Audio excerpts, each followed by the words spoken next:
का प्रारंभ किया जाए, उससे पूर्व एक निवेदन करूं।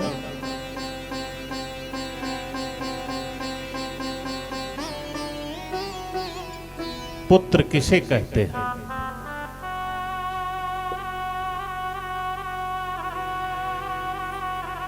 इस परिवार ने जो ये संकल्प लिया गया जगन्नाथ जी की यात्रा के उपरांत, भागवत श्रवण करके अपने पितरों का परम कल्याण करने के लिए, यह सौभाग्य किसी किसी के जीवन में आता है।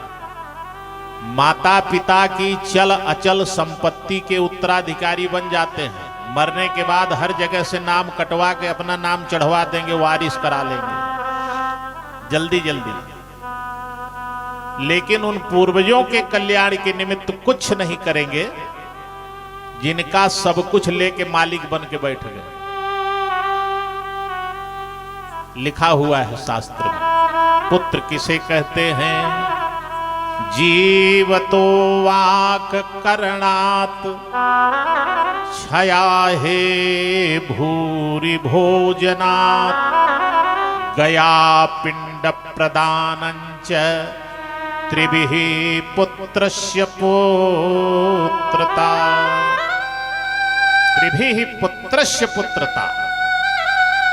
जीते जी माता पिता की आज्ञा का पालन। व्हील चेयर पे बैठा के संजय जी माता जी को कथा सुनाने के लिए लेकर आए। बेटियों को बाहर से बुलाकर सेवा के लिए पूरा परिवार लगा हुआ है। यही सबसे बड़ा यज्ञ है। तो जीते जी माता पिता की आज्ञा का पालन करना, मरणोपरांत विधिवत उनका क्रिया कर्म दाह संस्कार करके भोज भंडारा करना। आजकल ऐसे लायक पुत्र हो गए हैं कि 13 दिन तक माता पिता की खुर्सी बरसी करने का भी समय नहीं है। 21 दिन में निपटा दे रहे हैं, त्रिरात्रि कर दे रहे हैं, नहीं तो शोक सभा करके खत्म कर दे रहे हैं। प्रणाम है ऐसे लोगों को। 13 दिन का भी समय उस माता पिता के लिए नहीं है जिन्होंने अपना पूरा जीवन तुम्हारे पालन पोषण में लगा दिया। दुर्भाग्य है उस संतान का। इतना सब करने के बाद गया पिंड प्रदानंच, गया में जाके विधिवत अपने पूर्वजों का पिंडदान करे। भगवान श्री राम ने भी गया जी में अपने पिता दशरथ जी का पिंडदान किया। पिंड लेकर के जैसे ही संकल्प किया, आवाहन किए, दशरथ जी आ गए, हाथ बढ़ा दिया। लेकिन भगवान श्री राम ने दशरथ जी के हाथ पर पिंड नहीं रखा, जो कुशासन नीचे था उसी पर रख दिए। और नियम भी यही है पिंडदान का, कि पिंडदान हमेशा जो है कुशासन पे ही रखा जाए। दशरथ जी बहुत प्रसन्न हुए, बोले वत्स मैं तुम्हारी परीक्षा ले रहा था। अगर तुम पिता के मोह में हाथ पे पिंडदान कर देते तो क्रिया नष्ट हो जाती। तुम्हारी इस बुद्धिमत्ता को, धर्मशीलता को, धर्म सेतु पालक तुम ताता, मैं बहुत प्रसन्न हूं और तुम्हें आशीर्वाद दे रहा हूं। भीष्म पितामह जी ने अपने पिता शांतनु जी महाराज का पिंडदान गया में किया। तो प्रत्येक पुत्र का यह धर्म और कर्तव्य है कि अपने पूर्वजों का, माता पिता का पिंडदान गया में करे। हां, उसके लिए पिंडदान तर्पण श्राद्ध की कोई आवश्यकता नहीं है जिसकी भक्ति भीष्म पितामह की कोटि की हो जाए। भीष्म पितामह का शरीर त्याग करते समय साक्षात भगवान सामने खड़े हैं, मुस्कुराते हुए दर्शन दे रहे हैं।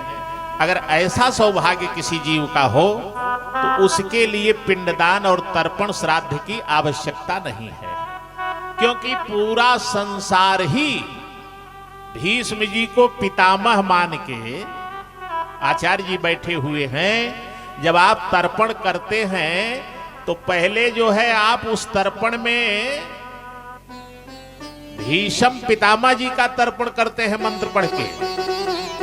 कौन सा मंत्र पढ़ा जाता है?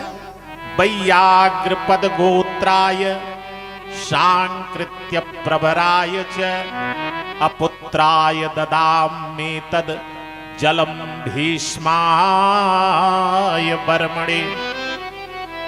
तो भीष्म जैसी भक्ति हो जाए जीवन में तो सारा संसार आपका जो है तर्पण और पिंडदान करेगा, फिर आपको कुछ आवश्यकता नहीं है।